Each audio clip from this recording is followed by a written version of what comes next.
صفرة، احلى مسا عليك يا صفرة يا اللي شاغله بالك بيه. مش اعمل برضو اللي في دماغك، اخليك تموتي بحسرتك. عشرة وبيبس.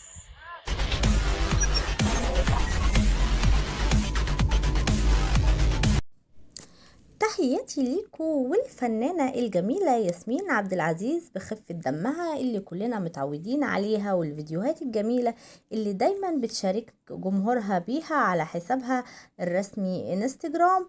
بتداعب زوجها الفنان أحمد العوضي الكوماندا بعدما نشر صورة ليه وكتب تحتيها صباح الفل على كل اخواتي، وكان باين عليه الاختلاف كليا عن شخصيته اللي شفناها في مسلسله جابر الكوماندا او مسلسل ضرب نار اللي كان بيجمعه بزوجته الفنانة ياسمين عبد العزيز.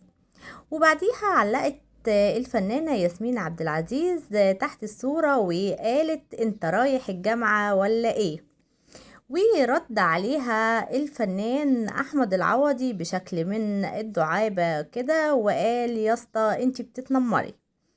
وده كان بسبب طبعا الشكل المختلف عن طبعا الشكل اللي شفناه بيه في مسلسل ضرب نار او جابر الكوماندا اللي كان بيجسد فيه شخصية رجل صعيدي، وبجد كان يعني عامل الدور بشكل حلو جدا. ومش هننسى طبعا الفنانة ياسمين عبد العزيز ودورها في المسلسل بدور مهرة.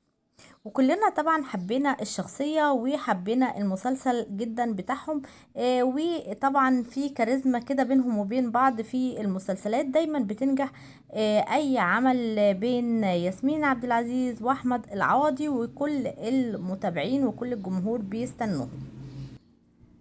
وكمان زوجها احمد العوضي رجع للتدريبات بتاعته تاني بعد ما انتهى من المسلسل، وشجعته كمان زوجته الفنانة ياسمين عبد العزيز بكلمات حلوة جدا تحت برضو الفيديو اللي ظهر فيه وهو بيتدرب على الملاكمة، وكتبت تحتها عاش يا كوماندا.